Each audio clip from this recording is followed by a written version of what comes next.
కృష్ణా జిల్లా ZP chairperson అయిన ఉప్పాల హారిక గారి మీద టీడీపీ జనసేన గోండాలు దాడి చేయడం నిజంగా చాలా దారుణం, చాలా దురదృష్టకరం. దీన్ని నేను తీవ్రంగా ఖండిస్తూ ఉన్నాను.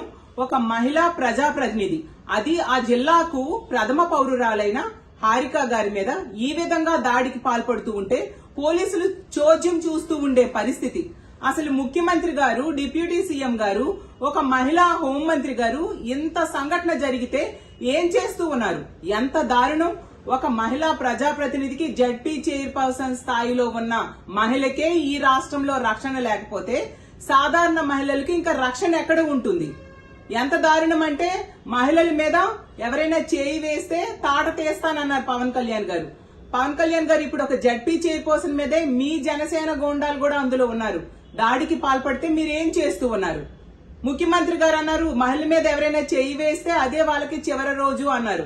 మరి ముఖ్యమంత్రి గారు ఇలా ఒక మహిళా ప్రజాప్రతినిధి మీద దాడి జరుగుతూ ఉంటే మీరు చూస్తూ ఎందుకు ఊరుకుంటూ ఉన్నారు? మహిళా హోం మంత్రి అయ్యుండి కూడా ఏం చేస్తున్నారు మీరు? ఇంత దారుణమా? అంటే రెడ్ బుక్ రాజ్యాంగం అమలు, దాని మీదే శ్రద్ధ ఉంది. అందులో భాగంగా ప్రజాస్వామ్యాన్ని కూనీ చేయడానికి, ఎవరైనా తమ వాయిస్ ని వినిపించాలి అంటే వాళ్ళని అణిచివేయడంలో భాగంగా ఈ విధంగా ఒక మహిళని కూడా చూడకుండా ఆవిడ మీద దాడికి పాల్పడడం ఎంతవరకు సమంజసం? ఇలాంటి సంఘటనలు పదే పదే రిపీట్ అవుతూ ఉన్నాయి. దీన్ని ప్రజలు చూస్తూ ఊరుకోరు. ఖచ్చితంగా మీకు తగిన బుద్ధి చెప్పే రోజులు తొందరలోనే వస్తాయని తెలియజేస్తూ ఉన్నాను.